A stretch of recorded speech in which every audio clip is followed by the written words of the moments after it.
Michelle, and I like to do DIY projects around my house, basically to pretty things up again and give them a new lease of life. And today I wanted to talk to you about repainting the vanity in our downstairs half bath. So it has a toilet and it has a vanity in there right off our kitchen.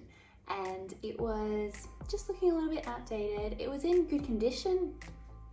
The cabinets were solid, but it just was starting to look a little bit dated, and I wanted to spruce it up a little bit.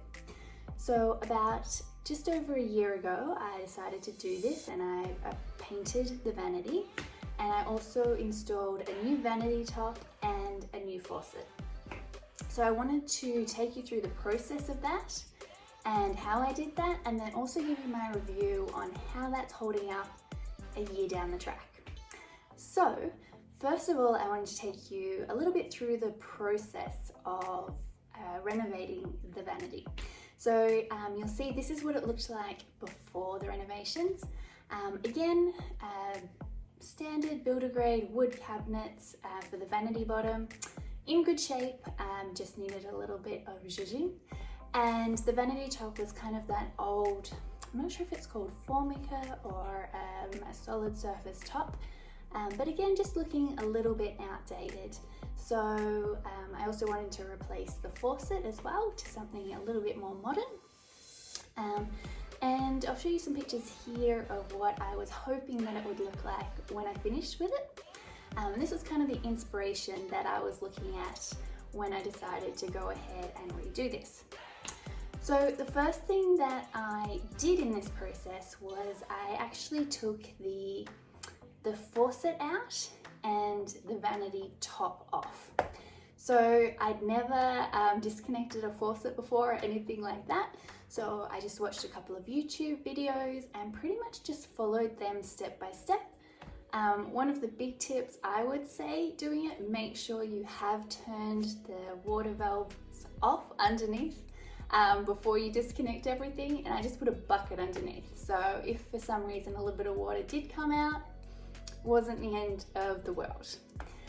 So I disconnected all of that, and then I took the vanity top off. So how I did that was first I basically took a box cutter or a Stanley knife along the caulking that connected the vanity top to the wall to basically cut it and disconnect that.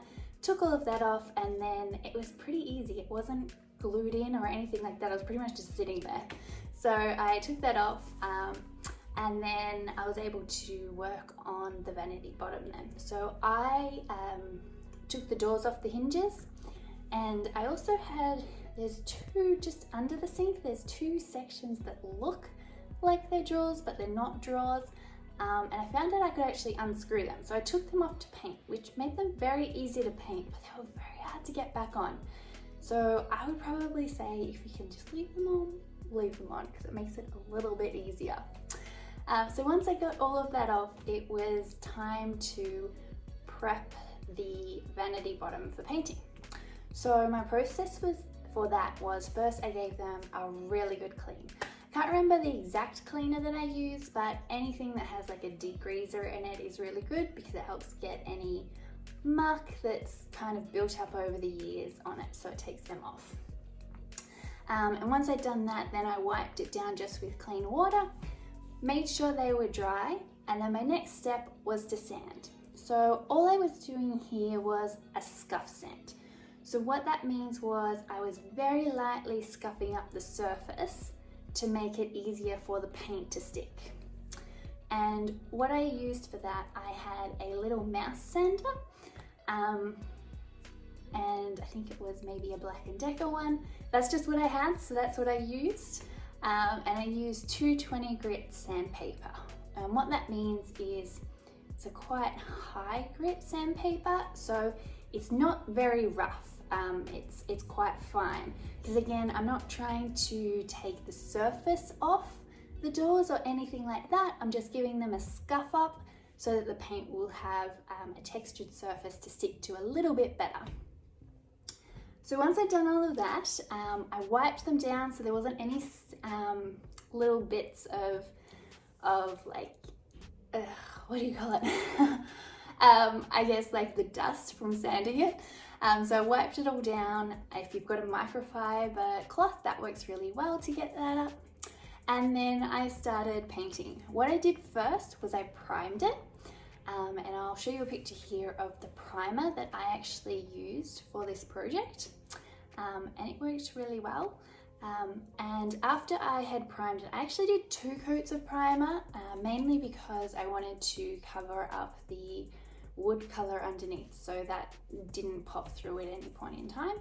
You could probably do 1 coat. If you've done it yourself, let me know what works for you. And I used a roller and a paintbrush.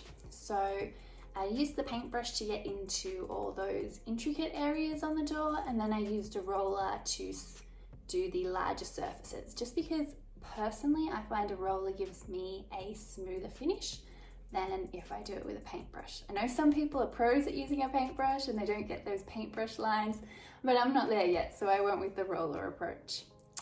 And after I had primed it, I started doing my coats of paint.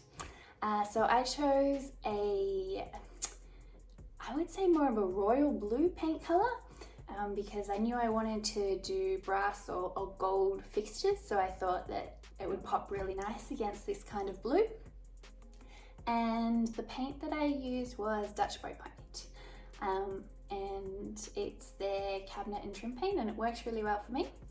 But what I did is I did very light coats. So I made sure that I think I ended up doing like 4 or 5 coats of the paint. So I wasn't putting a lot of paint on at once. I was just doing thin coats and building that up.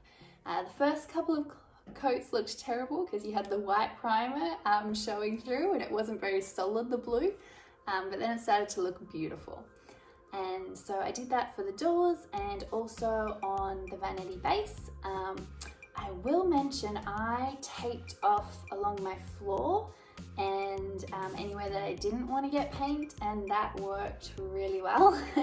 I'm not the cleanest painter, so taping off the areas that I wanted to make sure stayed clean worked really nicely and made sure I didn't end up with paint all over my floor and other areas that it didn't need to be. So that's what I did. I did 4 or 5 coats of the paint. It dried pretty quickly, so I painted it over 2 or 3 days, but you could potentially do it a little bit quicker. Depends on the temperature in which you're painting and the humidity levels as to how long each coat of paint takes to dry. And then once that was all painted, before I put the doors and things back on, I actually ordered a new vanity top. So I believe we got ours from Lowe's, and I wanted kind of like that white marble look with kind of like little grey striations through it. And we found a really nice one on Lowe's, and it wasn't too expensive.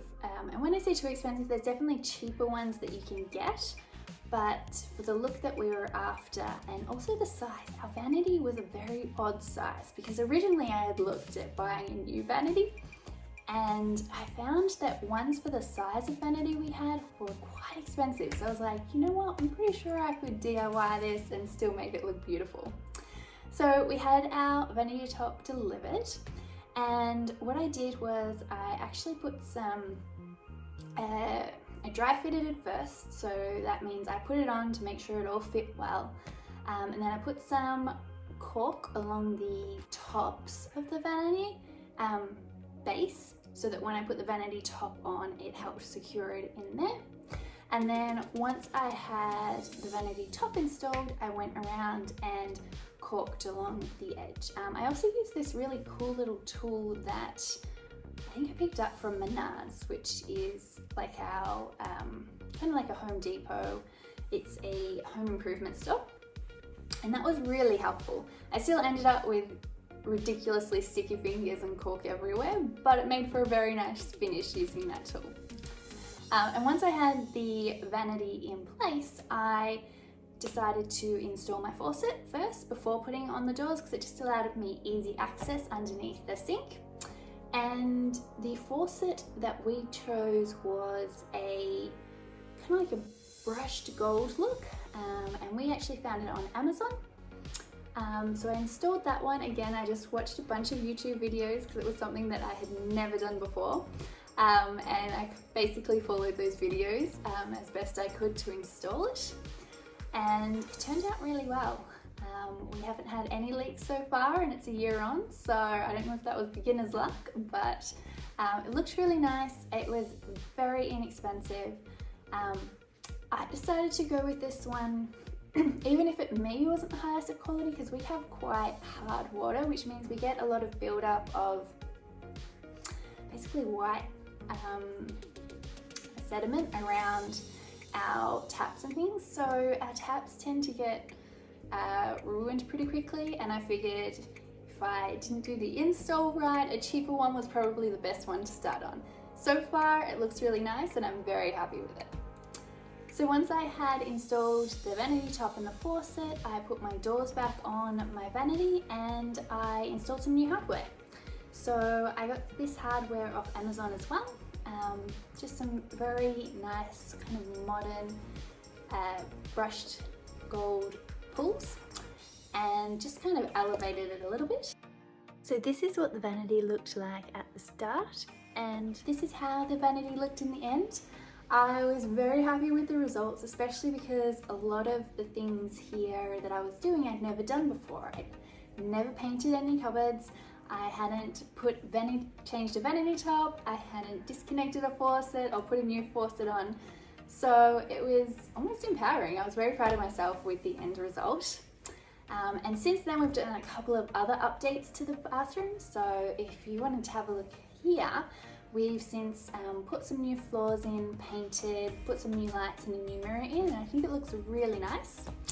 But as to how that's holding up, so overall it's going really well. You can see we've got a little build up of that white sediment around the faucet that I was talking about, and I know there are ways that you can get that off, so I'll probably do that on a regular basis. I just haven't done that yet. And the paint job is doing really well. This is a high traffic bathroom in our house.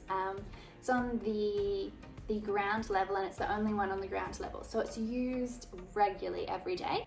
The top and the faucet are doing great, and so is the paint job. There's one or two areas where you can tell it's almost rubbed off a little bit.